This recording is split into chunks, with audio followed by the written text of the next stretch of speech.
প্রতিবাদ অবশ্যই জানানোর দরকার। আমরা প্রতিবাদ জানাচ্ছি অলরেডি বিভিন্নভাবে। এই যে এসআইআরটা যেটা হচ্ছে অ্যাকচুয়ালি নির্বাচন কমিশনের ১ম এ যে গাইডলাইনস দিয়েছিল, আ আজকেকার দিনে যে পজিশনে আছে মানুষকে ফের আবার নোটিশ করা হচ্ছে। এলে ৩২ লক্ষ প্লাস মানুষের নোটিশ করেছে। এখনো কম বেশি ৮০-৯০ লক্ষ লোকের এখনো পর্যন্ত নোটিশ পাঠাবে।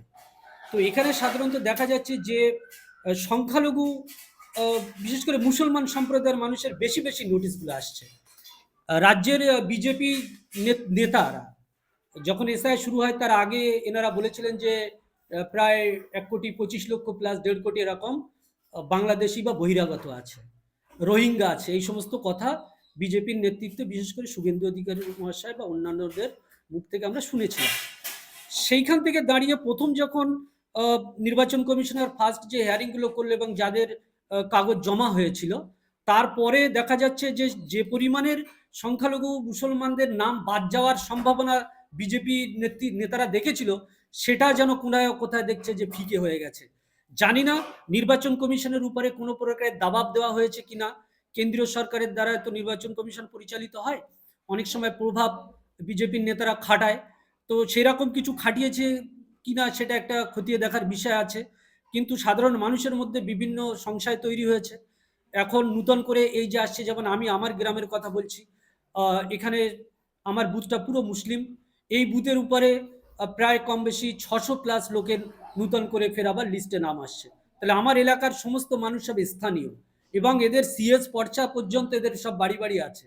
সেই জায়গায় দাঁড়িয়ে এদের ডকুমেন্টস বিভিন্ন, কারুর বানান ভুল, কারুর দেখা যাচ্ছে কোনো স্পেলিংয়ের কোনো স্পেসের কোনো সমস্যা আছে, কারো আধার কার্ডের সঙ্গে ভোটার কার্ডের কোনো একটু সমস্যা থাকতে পারে, কারো দেখা যাচ্ছে অন্য ডকুমেন্টসের সঙ্গে একটু সমস্যা আছে, স্কুল সার্টিফিকেটের সঙ্গে কোনো একটু সমস্যা থাকতে পারে।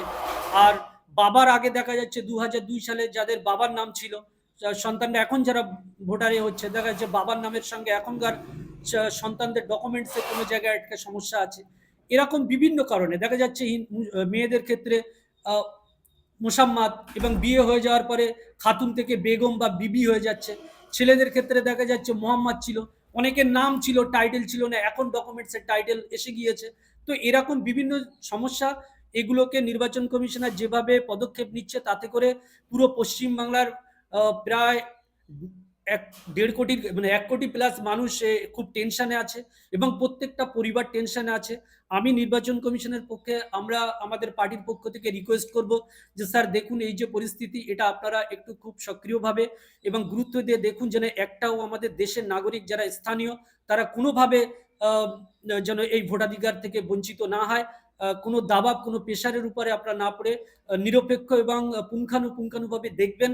বিভিন্ন ডকুমেন্টসে বিভিন্ন সমস্যা থাকতে পারে, সেগুলো আপনারা আরো দরকার হলে রাজ্য সরকারের থেকে আপনারা ডাটা কালেকশন করুন, করে এই প্রক্রিয়াটা সম্পূর্ণ করে পশ্চিমবাংলার প্রত্যেকটা নাগরিক যারা আমাদের স্থানীয় নাগরিক এবং সবাই যাতে ভোটার তালিকায় আসতে পারে সেই ব্যবস্থা আপনি একটু করবেন।